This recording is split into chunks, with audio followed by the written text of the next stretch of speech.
Gue bawa Taiko, Eiji Yoshikawa. Buku kedua itu bukunya Akusasi. Buku ketiga, Dev. Gue nggak tahu lu kenal apa nggak sama penulis ini, namanya David Nichols. Okay. What book are we talking about judulnya? Sweet Sorrow. Sweet Sorrow. Orang yang tidak tahu bisa saja menyangka Geni baru menunjuk nyamuk terbang di dekatnya, bukan pesawat lain. Peter curiga Geni termasuk salah satu dari sedikit orang yang melihat kecoa terbang dan hanya berkata, "Oh."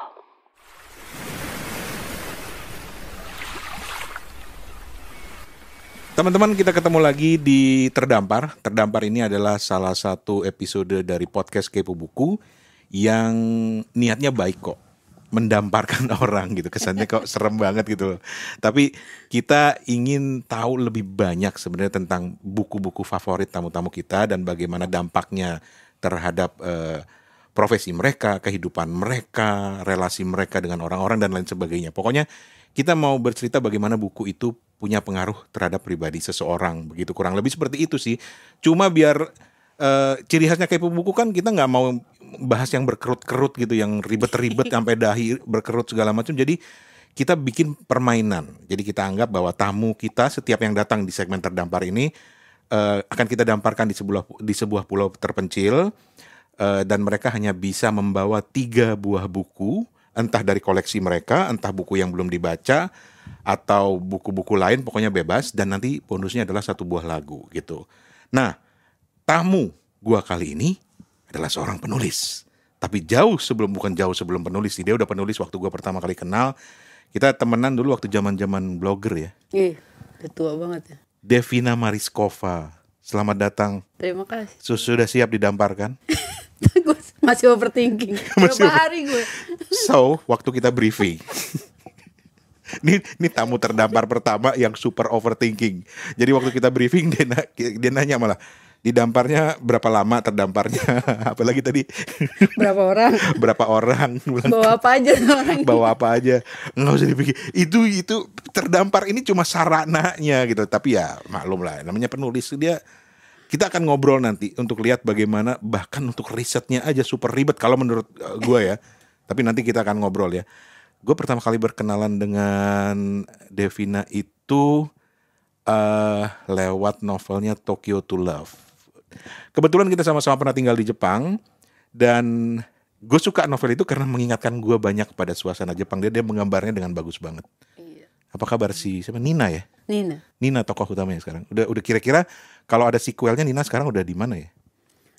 Balik ke Indonesia apa masih di Jepang? Enggak sih, gue nggak punya alasan yang cukup buat untuk ngulangin dia ke Indonesia. Oh gitu ya. Jadi kayaknya gambaran pribadi ya, selalu mau di Jepang ya. Lu dulu di daerah Honjo ya? Gue di Honjo, di Saitama Prefecture itu kan. Tapi kotanya Honjo, gue jauh gue. Di kampung lu ya. Orang kampung ya. Maaf, kita mah orang kota kita. Iya, Tapi oke, Devina selamat datang. Devina ini adalah seorang penulis dan dia baru-baru ini mengeluarkan buku setelah 10 tahun. 10 tahun ini gue ngomongnya pelan-pelan aja ya. Setelah 10 tahun. Dan bukunya itu yang pertama adalah Broken Clouds. Nanti kita obrolin ini. Selain juga nanti kita tanya buku-buku yang membuat dia terdampar. Dan yang satu lagi ini baru The Same Sky. Cepet banget jarak dari ini ke ini. Sementara dari buku sebelumnya ke yang ini 10 tahun. Iya. Kenapa tiba-tiba lu kangen nulis lagi apa gimana? Atau selama ini lu writer's block selama 10 tahun atau gimana sih? Jadi gue kemarin pandemi kan. Yes. Terus gue gak bisa kemana-mana tuh. Dan gue bener-bener yang patuh gitu, gak kemana-mana kan. Terus udah gitu gue kena kayak insomnia sebentar lah gitu. Oke. Gak bisa tidur. Oke. Terus gue bingung mau ngapain gue. Akhirnya gue buka draft. Yeah. Gue buka segala riset gue yang dulu gue tambahin riset macam-macam. Jadilah buku Broken Clouds itu. Terus gue pikir waktu itu gue cuma mau nulis 1 buku karena gue tuh nggak pernah mau nulis sequel. Gue kayak yang udahlah selesai gitu, traumanya udah selesai gitu. Tapi waktu gue nulis buku pertama terus selesai itu kok kayak ceritanya nggak selesai nih. Ya udah gue lanjutin. Terus buku pertamanya gue Wait. kasih ke editor. Jadi setelah Broken Clouds ini selesai, gue langsung nulis yang kedua. from scratch. Yes. From scratch. Iya. Berapa lama? 4 Sebulan, 2 bulan? bulan kali ya. Gila. Sementara Broken Clouds udah lama kan draftnya kan? Iya, dia udah lama. Jadi bibitnya itu yang ketulis di, jadi gue punya kayak notebook lah, jurnal gitu ya. Iya. Pertama kali itu emang kayak 2000 berapa ya? Ya 10-11 tahun lah baru tuh nama itu tuh keluar tuh karakter. Tapi gue yakin sih kayaknya bibitnya udah lebih dulu ada gitu. I see. Terus gue nyoba nulis, nggak jadi, nyoba lagi berapa tahun nggak jadi sampai akhirnya gue punya waktu lebih banyak itu. Tapi bisa dibilang sequelnya kan ya? Iya sih kan. Dia karakternya tetap sama, terus jadi perkembangan pribadi, perkembangan karakter dan ceritanya gitu. Oke, nanti di sela-sela obrolan kita akan balik ke bukunya juga ya. Tapi mungkin pertanyaan pertama gue, dan ini adalah pertanyaan yang entah kenapa selalu disebelin sama para penulis. Ketika gue tanya, buku lu tentang apa? Yes. Gue tuh sebenarnya tuh jadi gini, kalau gue nulis, gue tuh kan buku gue tuh semua karakter driven. Yap. Jadi bukan plot driven gitu.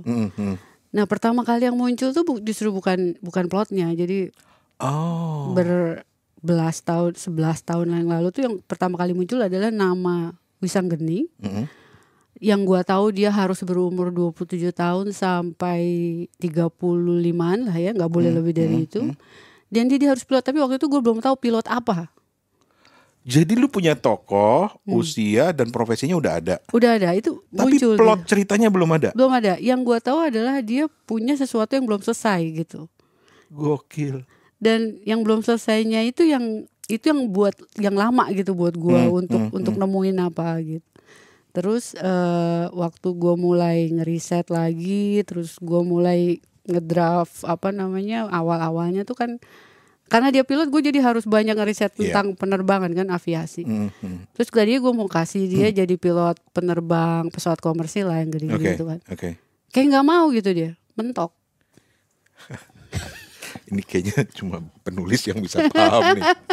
Jadi karena gini, di episode terdampar 2 episode sebelumnya kan gue juga ngobrol sama Mas Wicak gitu kan, dan gue tanya kan, apakah lu tipe orang yang memang membiarkan tokoh-tokoh lu itu berkembang gitu loh. Lu termasuk yang seperti itu ya? Iya, justru mereka itu yang ngambil alih plotnya. Jadi lu cuma tukang nulis doang gitu, kasarnya gitu ya? Kayak gitu. Jadi gokil. kayaknya gue kok kayak berasa kayak gue ini ya, apa namanya, kena cenayang gitu. Tapi menarik loh, karena gue sering dengar ada model-model penulis seperti itu. Mungkin karena itu susah ditanya kalau ini tentang apa ya. Tapi oke lah, kita mulai dari sosok si Wisanggeni atau Geni ya. Geni, ya. Geni. Namanya keren banget sih. Lu udah dapetnya udah lama ya nama ini ya? Udah lama. Gokil. Oke. Nah, si Wisanggeni adalah seorang pilot gitu kan. Ceritanya gitu kan. Ada sesuatu yang belum selesai dalam hidup dia, gitu kan. Dan kemudian ada sosok lain yang namanya Riani. Riani ini dulu pernah satu sekolah sama adik kelasnya. Bukan pacaran kan? Enggak. Nah, pernah satu sekolah gitu ya. Masuk dalam kehidupan dia. Jadi seputar itu ya sebenarnya ceritanya ya. Iya. Jadi ya begitu. Jadi gue melihat karakter ini modelnya tuh yang kalau lo ada flight atau fight, dia milihnya flight terus gitu. Kabur terus gitu kan. Dia kabur lah, dia ke Australia, dia ke Sydney, ke Melbourne, ke Kalimantan gitu, terus balik ke terakhir kan ke Kupang gitu kan. Kupang. Karena dia pikir udah itu udah selesai, gue nggak mau ngurusin lagi gitu. Dia pikir dia udah aman gitu. Tapi di gue tuh mau cerita bahwa lu tuh harus nyelesain dulu yang jadi seolah-olah lo bilang sama si Geni, lu harus kelarin dulu masalah lo gitu. Nggak bisa lu mau terbang kemanapun gitu, lu harus. Dan masalah itu ada hubungan dengan si Riani ini. Ada hubungan sama Riani, ada hubungan sama keluarganya gitu, dan itu yang muncul sih. Tapi sebenarnya hubungan sama keluarganya tuh belakangan gitu, karena gue ngomongin soal profesi dia jadi penerbang, terus dia kayak ini gue melakukan ini tuh karena ada ininya loh gitu. Jadi mundur. Oh, gue menemukan akar masalahnya. Gue jadi kayak apa? Itu. Jadi jalan cerita itu sebenarnya lebih kepada ya perjalanan dia untuk menyelesaikan masalahnya itu juga. Ini yang gue tangkap ya. Gue belum baca yang kedua, tapi looking forward to gitu ya. Kemudian juga di seputar kehidupan dia sebagai seorang pilot, lengkap dengan segala. Gila, detailnya gokil banget. Gua sampai bilang kayaknya Devina nggak pernah, yang gue tahu nggak pernah punya pengalaman jadi pilot deh gitu. Nanti gue akan minta ceritain, lu cerita ini di bagian berikutnya karena riset itu penting gitu. Tapi satu hal yang gue dapat pelajaran ya teman-teman ya yang dengerin Kepo Buku, bahwa ada ya penulis seperti itu, dalam artian karena Mas Wicak kemarin cerita begini, ketika buku gue selesai, gue meletakkan titik di situ. Besoknya tuh gue bangun pagi dan bilang, gue kangen lo sama tokoh gue katanya. Oh iya. Gitu ya? Iya. Lu kangen sama Geni lagi gitu ya? Oh iya. Ya apalagi udah berapa tahun kan ya gue nulis dia gitu kan. Udah berapa, istilahnya lu udah berapa tahun kenal gitu kenal ya? Kenal dia gitu. Jadi gila. Begitu selesai terus gue yang gini, gue mau ngapain sekarang? Dan apa mau gue tulis lagi gitu? Ya itu kayak enggak lah, kalau gue nulis lagi kayak enggak deh, gue udah nggak sanggup lagi nulis. Tapi jadi gitu. Makanya tuh ini terus abis ini ada lagi nggak? Pertanyaannya abis ini tuh selalu ada lagi nggak gitu. Geni kayaknya lu dipaksa lo sama Geni lu untuk nerusin sih. Sampai yang ini ya. Yang berikutnya nanti jangan-jangan Riani lagi. Tunggu, karena ini kan dari sudut pandangnya Riani ya. Iya, kebanyakan. Oke. Wah, ini menarik nih. Ada sisi sudut pandang lain. Tapi oke, itu teman-teman. Jadi Broken Clouds, kisah Kapten Wisang Geni. Wisang Geni, seorang pilot, kemudian bagaimana dia menyelesaikan berbagai macam masalah dalam hidupnya yang belum tuntas. Terus muncullah sosok tokoh lain, dan di seputar itu buat gue yang gue suka itu adalah detail-detail kehidupan dia sebagai pilot. Setahu gue Broken Clouds ini juga istilah aviasi kan? Iya, betul. Iya kan? Oke, itu nanti akan gue tanyakan kenapa lu sampai bisa ke situ. Terus kemudian setting tempat daerahnya itu menarik banget, dan sampai gue bisa menggambarkan sosok Geni itu kayak apa ya kira-kira ya. Mungkin gue punya temen yang yang profilnya mirip. Gue langsung membayangkan seperti itu gitu. Tapi itu nanti, karena kita akan sekarang masuk ke buku pertama. Jadi udah tahu ya aturan mainnya ya. Kita sekarang mau damparin lu, dan nggak usah banyak nanya ya. Pokoknya itu anggap aja itu pulau terpencil lu sendiri. Dan lu boleh membawa 3 buah buku. Karena gue di episode sebelumnya gue bilang lu hanya boleh menyelamatkan 3 buah buku. Terus ada yang bilang serem amat kesannya kita terdampar tenggelam gitu, dan buku gue ngapung di lautan gitu. Enggak. Oke. Lu udah sadar lu akan didamparkan, makanya lu harus membawa 3 buah buku dari koleksi lu. Buku yang pertama akan kita bahas sebentar lagi. Oke, kita sekarang kembali ke Devina Mariskova. Aku mau nanya dulu, itu nama beneran gak sih? Atau nama panggung? Gue dari dulu loh, kita udah kenal lama tapi gue nggak pernah nanya ini loh. Nama asli gue itu. Serius? Ada KTP. Lu lahir di Australia, di Rusia atau gimana? Gitu? Enggak, bokap gue tuh di AU kan. Nah, dia dulu disekolahin di posisi di, sekarang jadi bukan Rusia lagi, apa namanya, di Ukraine berarti sekarang, Odessa. Hah, masih? Enggak, maksudnya kota itu sekarang udah jadi Ukraine. Dulu kan jadi Ukraine. Dan lu pernah tinggal di sana? Enggak. Dia balik terus ada gua lah gitu. Oleh-oleh. Oleh-olehnya diabadikan dalam bentuk nama. Oke, so Devina Mariskova, penulis Broken Clouds, The Same Sky. Kalau gue pribadi gue kenal dari Tokyo to Love, dan masih banyak. Total jadi berapa novel sekarang? 6, 7, 8 ya? Yang dari GPU 6. Dari GPU 6, tapi total novel-novel lo yang lain? Gue tuh punya antologi 3 kalau gak salah. Gile. Di luar cerpen ya. Dan bisa kosong 10 tahun itu luar biasa sih menurut Sibuk gue. Oh sibuk ya? Tahu loh, nyari duit. Nyari duit. Iya. Kenapa? Penulis belum bisa menjanjikan ya? Ya. Aduh. Nanti kita bahas, tenang. Jangan menjatuhkan teman-teman yang kayaknya gue mau hidup dari menulis aja. Bisa kok, tenang. Bisa mungkin. Bisa. Kenapa pakai mungkin? Enggak, karena gue nulis kan part time.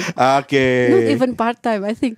Kayak bener-bener hobi lah pas Hobi, lagi. oke. Mungkin kalau diseriuskan terus di apa namanya reguler gitu. Bisa lah ya. Bisa. Banyak kok penulis yang sukses dari situ. Oke, kita mulai dengan buku yang pertama. Apa itu? Gue bawa Taiko, Eiji Yoshikawa. Taiko Eiji Yoshikawa. Itu kan aslinya buku tebal tuh ya. Yes. Tapi sama penerbit di sini waktu diterjemahin sama kan dipotong per bab Yap. gitu. Nah, gue punya tuh yang potongan sama yang satu bahasa Inggris gitu. Bahasa Inggris. Yang aslinya yang masih belum dipotong. Oke. Tebel banget tuh. Kenapa buku itu? Jadi waktu gue dibeliin sebenarnya sama sekarang udah jadi suami, dulu masih pacar itu. Cie, dulu gue godainnya pakai buku. Cie, ketawa. Lanjut, sorry. Iya. Berhasil. Terus? Jadi dulu tujuannya tuh karena gue ada kuliah sejarah Jepang kan. Oke. Terus kayaknya nih gue mesti baca nih gitu. Terus ya udah gue beli, ternyata itu ya emang itu plotnya tuh sejarah sih ya ceritanya. Yap. Tapi ternyata itu isinya tuh dalam banget. Gue suka tuh karena ternyata dia mendeskripsikan orang banyak itu di tokoh-tokohnya dia gitu. Jadi gue nggak tahu Bang, lu tahu nggak yang kalau ada cerita yang gini, bagaimana kalau burung tidak mau bernyanyi? Terus si tokohnya si Oda Nobunaga bilang bunuh burung itu kan, kill the bird. Oke. Terus ada satu lagi tokoh yang kedua, dia bilang si Toyotomi Hideyoshi bilang make the bird sings. Jadi bikinlah itu burung tuh nyanyi. Yap. Yang ketiga si Tokugawa Ieyasu itu dia bilang tunggu, kata dia. Gue dari situ aja 3 itu gue langsung oke, gue masuk kemana ya? Dan itu membuat kepala gue kemana-mana tuh, udah pikiran gue tuh. Gue masuk kemana ya? Kadang-kadang kayak gue si Oda Nobunaga deh, gue bilang udahlah bunuh aja dulu, udah gak ada gunanya itu burung gitu kan. Tapi kadang-kadang gue ke Hideyoshi gitu yang gue gimana caranya supaya bikin burung itu bunyi gitu ya. Anything ya, burung itu kan simbol dari apapun gitu. Tapi gue tahu gue nggak akan jadi si Tokugawa Ieyasu. Gue nggak akan nunggu. Bukan gue gitu kayaknya. Jadi kalau in my good mood mungkin gue jadi si Hideyoshi yang membuat burung itu bunyi. Oke. Buat teman-teman yang belum baca, ceritain dikit dong. Taiko ini tentang apa sih? Jadi dia tuh peralihan masa dari Jepang yang dulu kepecah-pecah, dia banyak landlord gitu ya, correct me if I'm wrong gitu. Terus shogunnya itu tidak berdaya, rajanya juga tidak berdaya. Akhirnya si klan-klan ini dia perang, terus ada satu orang si Nobunaga itu, Oda Nobunaga itu yang berusaha menyatukan mereka. Gitu. Pada akhirnya dia mati sih. Jadi bisa dibilang ini historical ya, historical novel. Historical ya. Oke. Nah, gue terpesona itu gimana caranya lu nulis fiksi, tapi base-nya beneran. Gue belum bisa sampai sekarang tuh. Oke. Ya iyalah, siapa lah gue. Gitu mah Kak Devina mah. Tapi Taiko-nya sendiri itu arti dari mana sih? Taiko tuh ini gue udah lama ya, tapi kalau nggak salah dia itu jadi gini, si Hideyoshi ini si hero-nya, dia tuh kan dari rakyat jelata. Nah dia nggak bisa jadi raja tentu, dia nggak bisa jadi shogun, nggak ada darah birunya. Tapi dia berjasa untuk menyatukan Jepang, makanya dia dikasih gelar Taiko itu. Oke. Jadi itu teman-teman tadi yang pertama. Coba deh kalau lu suka novel Jepang, lu cari Taiko, Eiji Yoshikawa. Sayang sih menurut gue kalau dipendek-pendekin yang versi pendeknya gitu ya. Iya emang berat banget sih. Berat banget gitu ya. Tapi recommended kalau lu suka novel Jepang untuk coba baca, dan mudah-mudahan lu menemukan sesuatu yang menarik di situ. Tapi sekarang kita balik sedikit ke novel Broken Clouds sama The Same Sky sebelum kita pindah ke buku yang kedua. Jadi sekarang kita angkat dulu deh dari pulau ini. Nanya berapa lama Bang? Oke. Gue tahu lo tuh tipe-tipe orang yang nggak pernah puas gitu ya, selalu kepo, selalu ini gimana ya, contohnya pulau fiksi aja yang gue buat aja dia minta detailnya gitu kan ya. Nah dari situ ketika gue baca Broken Clouds, gue sampai bilang, gila nih risetnya gila-gilaan nih pastinya nih gitu. Sampai istilah-istilah aviasi, kehidupan pilot segala macam itu lu dapat dari mana sih, risetnya tuh gimana sih? Yang pertama sih gue pasti dari ini ya, buku, terus dari YouTube. Jadi gue tontonin tuh video-video yang ini ya, yang iya, berarti penerbang. jangan-jangan lu termasuk yang hobi nonton Aviation Weekly. Iya juga, kecuali yang apa tuh namanya, yang investigasi pesawat jatuh itu gue nggak pernah nonton yang itu. Yang MH370. Iya. Jadi gue liatin kadang-kadang tuh saking apa ya, terhanyut kali, nggak apalah namanya. Jadi dia lagi take off. Ada juga sih, gue bingung juga tuh pilot yang sampai videoin segitu lama kan, dia take off, terus dia landing, terus di atas apa gitu. Terus udah gitu riset gue makin ngerucut ke penerbangan pesawat kecil. Ya.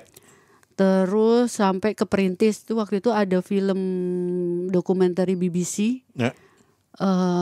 Dangerous Place to be a Pilot. Oke, ya. Salah satunya kan kalau nggak salah ada yang di Papua ya. Justru di Papua dia fokusnya. Jadi ada yang ada di airstripnya tuh kecil banget. Kecil dan segala macam itu. Terus gue pantengin itu seri tuh, terus gue ulang-ulang. Nah tapi kan gue butuh narsum ya. Jadi gue ke kontak lah sama si Ragil tuh. Oke, Ragil tuh salah satu teman kita. Dia pernah sekolah pilot. Gitu. Kalau ketemu gue bilang, kapan lu jadi pilotnya gitu. Enggak gitu, canda Gil. Oke, terus. Nah gue minta dikenalin lah sama temennya dia yang pilot. Jadi gue nemu ada Kapten Iwan. Gak nemu, dia yang ngasih ke gue. Kapten Iwan sama Kapten Rafael ya, berdua itu. Kapten Iwan sekarang udah di pesawat komersil besar dan gak di Indonesia lagi. Nah lucunya gini, waktu gue mulai wawancara dia tuh, dia masih di Indonesia. Oke. Buku gue keluar dia udah gak di Indonesia. Terus ada Kapten Rafael. Kalau Kapten Rafael tuh lebih beragam dia, ininya nerbangin pesawatnya. Terus ya itu gue udah gitu gue mulai baca kontur ininya si NTT kan ya. Daerah seperti apa, musim di sana seperti apa, terus ada itu informasi banyak sebenarnya itu di online. Kapan itu jam-jam berbahaya, terus kalau landing di sini karakter seperti apa, kalau landing di situ seperti apa gitu. Wow. It was fun actually. Apa sih yang lu tanyain waktu lu interview pilot-pilot ini? Nggak, dalam artian gini. Lu ingin tahu kehidupan mereka atau emang lu udah ada konteks yang akan lu sedang siapkan dalam novel itu baru lu tanya ke dia atau gimana sih? Sambil jalan sih ya, setengah-setengah. Jadi tapi kadang ada yang misalnya yang gue bayangin itu seperti ini, ternyata begitu gue tanya beda gitu. Atau ada yang gue nggak kepikir, terus pas gue tanya, oh ini harusnya begini gitu. Oh ya. Tapi gue juga nyadar sih ya, selengkap-lengkapnya gue riset pasti adalah gue salahnya karena gue nggak pernah jadi pilot gitu. Iya. Terus mereka yang ngasih tahu, jadi ini alatnya seperti ini loh gitu. Terus gue baca lagi nih peta. Kalau peta tuh peta di dashboardnya gimana, gambar apa, warnanya apa. Sampai sedetail itu lu nanyanya. Iya, kadang-kadang gue bisa bilang ya hampir 80% lebih kali itu nggak kepake di buku ini. Oke. Tapi itu membuat gue bisa nulis dengan bebas gitu, nggak takut kalau gue salah gitu. Broken Clouds ini sendiri? Artinya? Jadi karena yang gue tahu ini istilah aviasi. Iya. Jadi itu sebenarnya istilah teknis. Kalau awan itu berapa persen, misalnya dari sekian persen sampai 60% dia nutup, itu terus ada lagi yang dari berapa persen sampai berapa persen tuh dia lebih renggang gitu. lebih aman buat terbang gitu. Kan kalau gue Oke, kondisi langit. langit awannya pada ya, saat oke. awan nutup full, awan cuma 20%, 40%, 60% gitu. Nah, kalau yang broken clouds itu kan dia udah mulai renggang Iya, gitu. Matahari bisa masuk. Kan rasanya lebih enak di bawah gitu Iya, kalau ada. Dan itu jadi kayak penggambaran ini juga ya, cerita juga ya. Iya. Dia Wih, kayak ternyata hidup gua tuh nggak mendung-mendung amat gitu. Ada Gokil. mataharinya gitu. Kapten Geni ini emang ini sih, kalau menurut gambaran gue ya, Kapten Geni ini orangnya galau sih. Iya gak sih? Dia galauan gitu. Galauan. Dan suka ada kesan kadang-kadang dia pengen lari dari kenyataan gitu kan ya. Iya. Sehingga dia apa namanya? Mencoba menyibukkan diri. Tapi gue nggak mau cerita lebih banyak, gue nggak mau Devina juga cerita lebih banyak karena sayang spoiler gitu ya. Tapi lu harus baca kalau apalagi kalau lu berminat dengan dunia aviasi. Dan gue teringat pada satu novel juga yang pakai istilah penerbangan, Critical 11. Iya, itu juga. Iya, ayo siapa yang duluan dapat namanya? Ayo. Iya, Mbak Ika ya. Mbak Ika Natasha. Itu kan Critical 11 itu kan istilahnya kayak ketika pesawat lepas landas itu kan ada Dangerous 11 moments, menit ya. yang masa-masa yang Kritis. yang itulah alasan kenapa lu wajib pakai seat belt, guys, gitu loh. Oke. Nah, kita akan ngobrol lebih jauh lagi nanti kenapa ada Riani, kemudian juga konteksnya The Same Sky, dan pastinya buku yang kedua. Gua kok lagi nebak-nebak nih, jangan-jangan buku Jepang lagi atau gimana, tapi nanti kita tungguin ya. Kita kembali sebentar lagi masih di Terdampar.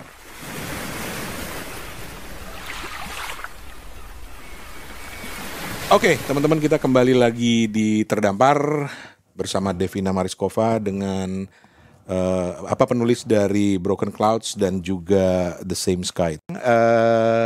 Buku kedua, Dev. Buku kedua itu bukunya Era Akusasi. Oke. Kenapa buku itu yang lu bawa?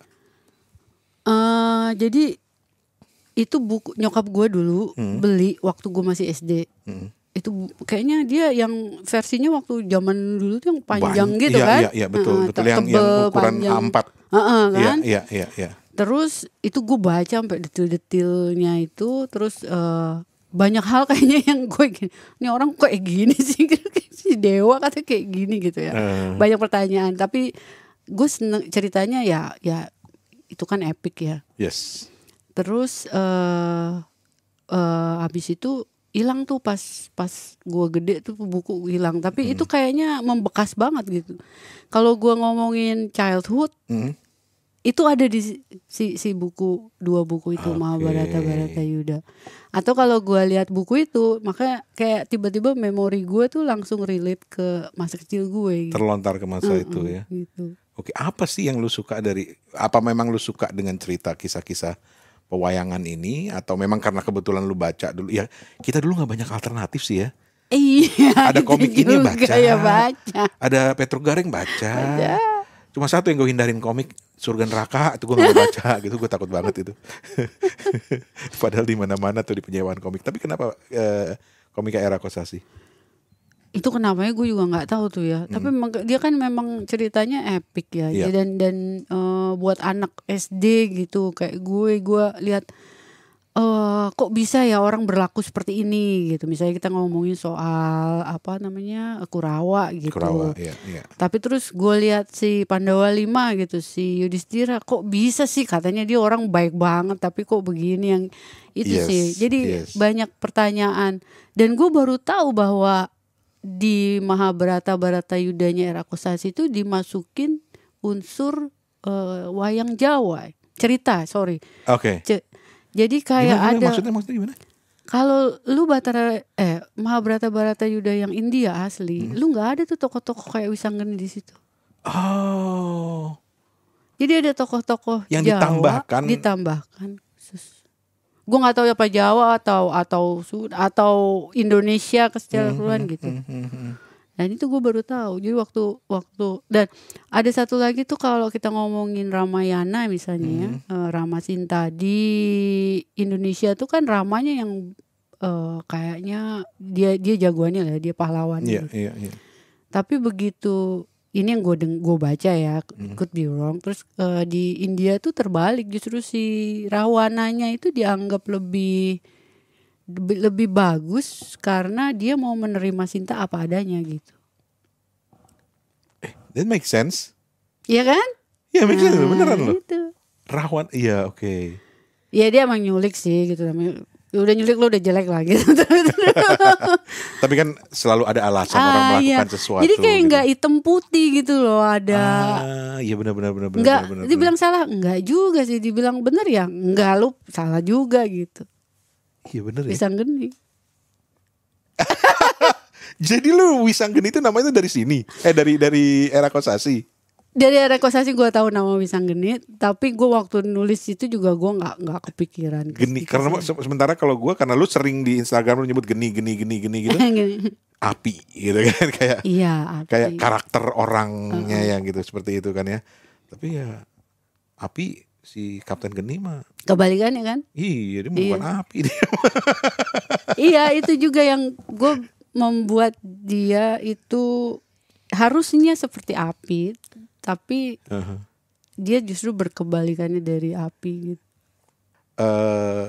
Dari sekian banyak penggambaran tokoh di dalam komik-komik Mahabharata, Bharata Yudhanya era Kosasi ini, lu paling suka karakter siapa?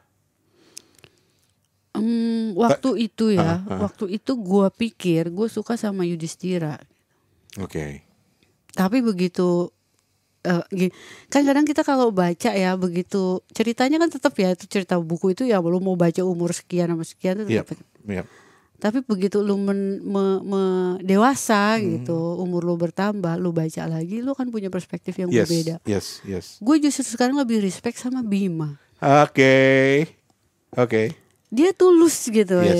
Yes. Kelihatannya kasar apa gitu, nggak banyak, nggak strategis lah apa lagi. Tapi tulusnya itu nggak hilang gitu dia. Dibanding yang sekarang gue ngeliat Yudhistira kayak apa sih lu gitu. Sementara yang populer lu nggak suka ya Arjuna segala macam. Oh nggak, Arjuna no. Gitu. Oke, that's interesting. Buku ketiga, Dev. Gue nggak tahu lu kenal apa nggak sama penulis ini, namanya David Nichols. Jadi dia penulis Inggris dan kayak sekarang dia udah nggak nulis lagi. Dulu tuh dia sering nulis screenplay juga gitu.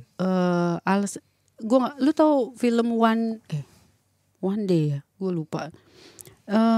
Yang main si Anne Hathaway waktu dia masih muda dulu. Jadi salah satu buku dari bukunya dia. Oke. Nah, gue suka buku-bukunya dia itu karena kalau gue baca, gue nggak peduli endingnya. Tapi gue suka journey-nya si karakter ini dari depan sampai belakang gitu. Kadang-kadang tuh dia kan beratus-ratus halaman ya, bisa 500, 600 gitu. Itu kayak lu apa sih namanya, keteguhan hati lu gitu. Baca terus gitu. Tapi karena gue ngikutin si perjalanannya itu buat gue lebih penting daripada ending. Jadi gue nggak begitu peduli dia mau mengakhiri seperti apa. Oke. What book are we talking about judulnya? Dia ada banyak, yang One Day itu dia lebih populer ya karena terus difilmin. Terus ada lagi One Day.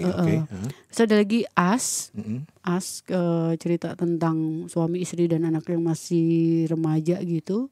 Itu dapat list ke Booker Prize itu loh. Dia masuk situ. Tapi yang gue paling suka tuh yang namanya Sweet Sorrow. Jadi dia cerita tentang anak-anak ABG ya, baru lulus. Awal depannya pertama kali paragraf pertama tuh gue udah yang gila, keren banget dia nulisnya. Terus gue ngikutin perjalanan nih anak dari umur berapa ya, 16 tahun gitu, yang tadinya timid gitu, terus dia bisa jadi punya pacar dan bisa ikut teater dan lain-lain. Dan gue nggak begitu peduli nih anak nih berhasil apa enggak depannya, apa masih sama si cewek ini apa enggak gitu. Jadi dia memang cerita tentang growing up gitu ya, dari tokoh-tokohnya ya. Sweet Sorrow. Kayak Shakespeare. Cerita dikit dong, kayak konteksnya di mana, lokasinya atau tentang apa gitu. Lokasinya di pinggiran London. Jadi dia itu anak yang merasa dirinya tuh dia kepinginnya tuh nggak kelihatan gitu, maksudnya gue invisible aja, gue nggak ikut-ikutan macem-macem Oke, temen-temen oke, gue gitu. oke. Jadi nggak merasa populer, nggak merasa punya talent apapun gitu. Lu kebayang nggak nulis karakter yang nggak ada apa-apanya gitu kan? Menurut dia Iya. nggak punya talent, nggak ganteng, nggak Oke, kaya oke. apa segala, tapi bisa menarik. Terus dia cerita dia nggak sengaja kegeret ikut masuk teater gitu. Terus di dalam teater ini dia ketemu sama temennya yang lain-lain yang kalau di hari biasa mungkin dia nggak mau lah temenan sama mereka gitu. Terus dia kayak ada pertumbuhan karakter gitu. Terus habis itu dia selesai sekolah, terus nggak bisa langsung kerja, terus dia harus ngambil part time di sana sini dan lain-lain. Itu sebenarnya ceritanya. Dan lu suka mengikuti perkembangan itu ketimbang ceritanya ya? Iya, menurut gue itu keahlian si penulis sih yang membuat gue tetap di situ. Membuat lu betah. Sorry, siapa tadi nama penulisnya? David Nichols. David Nichols. Lu nggak pengen bikin novel tentang orang yang baru memorinya baru beberapa menit yang lalu hilang? Udah lupa lagi. David Nichols. Oke.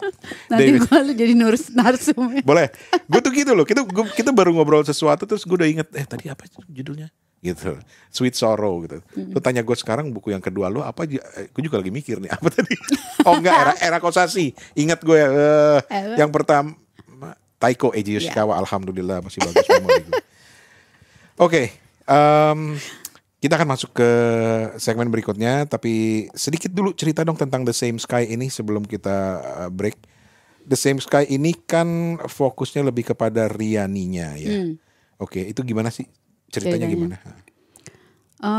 Jadi kan dia perkembangan karakternya si Geni ya sebenarnya. Kalau setelah dia mengumpulkan keberanian untuk ketemu lagi sama si Riani, terus Jangan di spoilerin. Oh iya maaf. Ntar gue blip. Sayang banget dia spoilerin. Terus. Oke. Tenang. Bagian ini cuma ketawa-ketawa aja yang kedengeran, yang suaranya nggak ada. Terus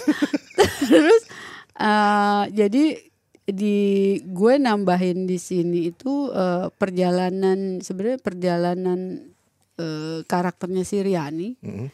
Waktu dia ketemu lagi sama Geni gitu, dan kemudian kan akhirnya mereka bareng ya.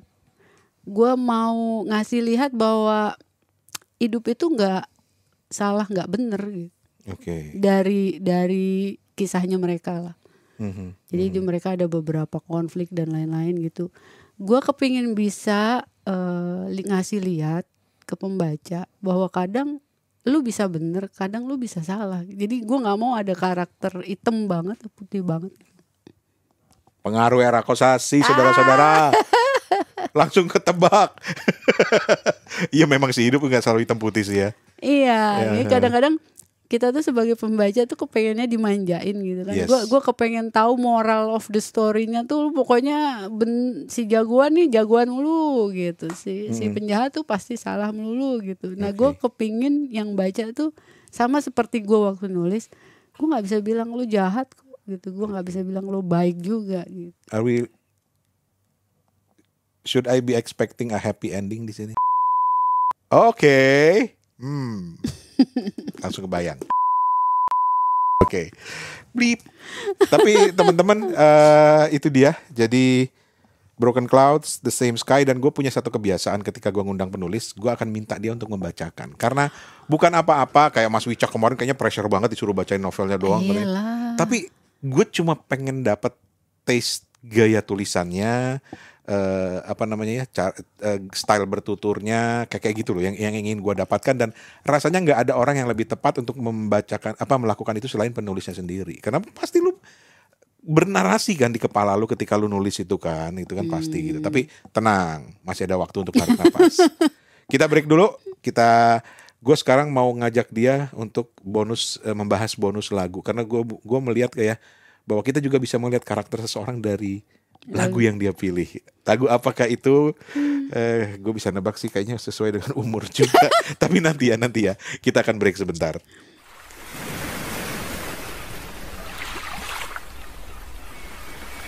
Kita balik lagi di Terdampar, masih ngobrolin soal buku-buku pilihannya tamu kita kali ini, Devina Mariskova. Gue mau menantang memori gue lagi. Yang pertama dia memilih buku Taiko, Eiji Yoshikawa. Yang kedua dia memilih buku Mahabharata Bharatayuddhanya Era Kosasi. Yang ketiga, Sweet Sorrow, Yes. David Nichols. Alhamdulillah, ya Allah, gue belum tua-tua amat. Oke. Lagu apa yang lu membawa? Help. Beatles. Wow, lu penggemar Beatles juga? Iya sih, kayak itu kayak bokap gue tuh dulu dengerin muterin tuh Beatles, apalagi tuh ya Queen, terus Led Zeppelin, terus ya yang zaman-zaman Mick Jagger, Rolling Stones kayak gitu. Tapi kayak gue cuma masuk kayak sama Beatles sama Queen doang. Beatles sama Queen. Oke. Help. I need somebody. Iya. Kenapa Help? Apakah itu mengingatkan lu pada kenangan tertentu, atau lu suka liriknya, atau lu suka musiknya, atau lu suka joget-joget dengan lagu itu, atau gimana? Karena itu kontras, Bang. Jadi itu kan sebenarnya isinya tuh dia minta tolong ya. Iya. Tapi si musiknya tuh harmoni namanya, Iya. itu kan ceria ya. Ceria. Itu buat gue menarik tuh. Ya kebetulan emang lagunya enak kan. Enak, lagunya liriknya enak juga banget. bagus. Tapi yang bikin gue jadi mikir lagi, gue mikir mulu kayak dari tadi. Jadi itu tuh, ini nih harusnya sedih nih gitu. Lu kok gak menye-menye lu sedihnya? Gue suka lu cara menafsirkan lagu ini. Oke, terus. Iya, itu kayak itu triggering ini sih di gue. Jadi kalau begitu gue denger lagu itu, gue yang oke, lu boleh dalam fase apapun di sedih lu itu gitu. Tapi cara lu keluarin, cara lu memperlihatkan sedih lu tuh yang nggak harus begitu sih, nggak harus tradisional standar sedih. Menarik karena kalau gue justru lebih kepada liriknya gitu loh. Dan kayak misalnya salah satu lirik yang nempel di kepala gue itu kan bener-bener ya khas orang-orang yang sudah seumur kita ya. Kita, kata Devina, enak aja kita. When I was younger, so much younger than today, I never needed anybody's help in any way gitu kan ya. Iya. Itu kalau di penyanyi lain mungkin itu kan udah yang aduh sedih banget. Iya. Melodinya juga yang sedih banget. Dia enggak kan, dia malah ceria, yang ceng gitu. Gue yang iya sih. Dan intro awalnya itu aja udah teriak kan, help gitu. Wah, keren. Kayak gue lagi sedih nih gitu, tapi it's okay, gue masih bisa nyanyi gitu. Seberapa jauh lu into the Beatles? Gue tuh bukan model yang kayak gini, gue tahu melodinya, albumnya apa, sejarahnya apa, bisa gitu. Gak bisa gue jawab tuh. Oke. Tapi itu kayak yang misalnya gue butuh lagu nih, tapi gue nggak tahu, gue nggak bisa lagu ini nih kayak ngerusak mood atau segala macam. Itu my last resort. Dia bisa nenangin aja gitu, gue bisa ngerjain apa lagi yang lain gitu. Dan apakah waktu gue nggak bayangin waktu nulis ini lu pakai latar musik, atau lu tipe orang yang nggak bisa diganggu dengan? Gue waktu nulis ini gue pakai instrumental, tapi gue nggak. Instrumental.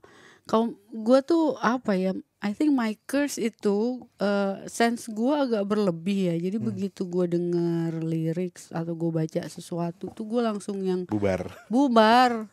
Iya. Makanya gue suka bingung, banyak teman-teman gue yang muda-muda lah ya, itu bisa loh. Bisa ya. Multitasking sedemikian gilanya, kerja dia nulis gitu ya, tapi dia mendengar lagu yang ada liriknya gitu. Dia bisa menutup satu sisi otaknya gitu terhadap musik itu, tapi untuk sekedar dinikmatin aja. I don't know. It must be how they are wired today gitu. Tua banget gue ngomongnya kayak gini. Dia tua. Iya dia. Ya gue.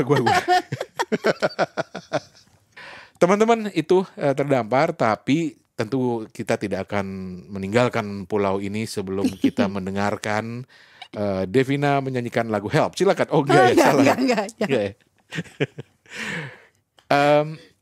Gua minta tolong setiap kali gua ngundang penulis ya. Kita kan Kepo Buku itu sebenarnya bertiga ya. Segmen terdampar ini gue sendiri, tapi kita yang original itu bertiga. Kalau ngundang penulis itu kita selalu minta mereka bacain gitu loh. So, Jeff, lu akan membaca di halaman berapa? 121 gue baca bagiannya Geni aja ya. Bagiannya Geni, oke, silahkan. Jadi dia lagi terbang nih. So, Geni menajamkan mata, melihat keluar pesawat. Atas, depan, kanan, kiri, bawah. Suara alarm masih berbunyi. Wajah Peter memucat. There, Geni menemukannya. Beberapa ribu kaki di bawah mereka sebuah helikopter melintas. Melihat Geni menunjuk, semua penumpangnya melongok ke bawah, mengawasi sebuah helikopter berlogo perusahaan terbang menjauh. Seruan lega terdengar bersautan dari kabin. Peter, kalau dia tidak ingat membawa VIP di belakangnya, dia sudah menggunakan kata lain untuk mengumpat. Ditolehnya Geni yang tidak bersuara. Pandangan rekannya masih keluar pesawat, mengawasi sekeliling. Selain gerakan matanya, tidak ada ekspresi apapun di wajah Geni. Orang yang tidak tahu bisa saja menyangka Geni baru menunjuk nyamuk terbang di dekatnya, bukan pesawat lain. Peter curiga Geni termasuk salah satu dari sedikit orang yang melihat kecoa terbang dan hanya berkata, "Oh." Oke. Asik gaya bahasanya asik.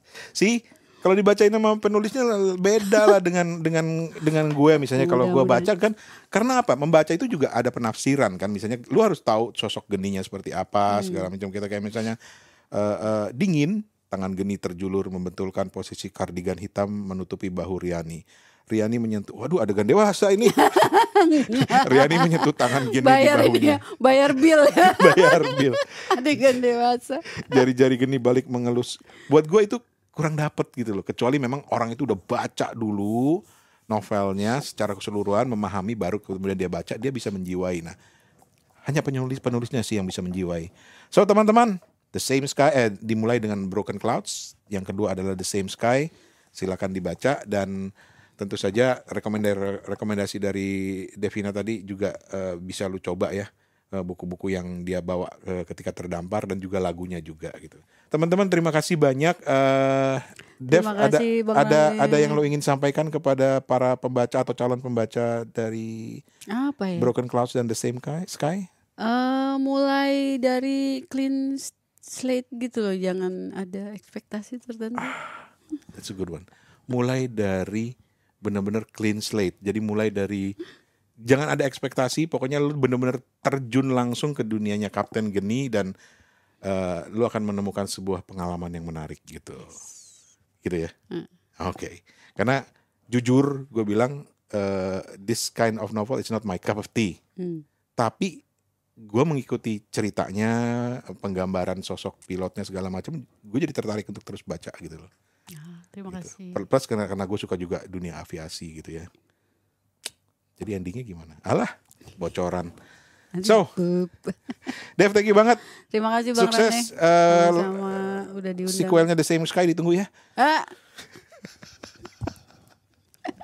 Thank you teman-teman. Dan terus dengerin Kepo Buku. Dan kalau lo mau kontak, seperti biasa email kita adalah timkepobuku@gmail.com atau ke 087878505012. Dan kalau lu mau kepoin Instagramnya Devina Mariskova di lock gak sih Instagram lu? Enggak, tapi gue lupa namanya. Idih, ntar lu gue cari, sayang amat. Gimana sih kok bisa lupa lu? Tadi yang pasti ada Mariskovanya sih. D Mariskova. Nah, tuh. Lu ketahuan nih bukan anak media sosial nih, gimana sih? Gimana ya? D Mariskova. Oke. Thank you dan sukses. Thank you, Bang. Thank you banget. Terima kasih.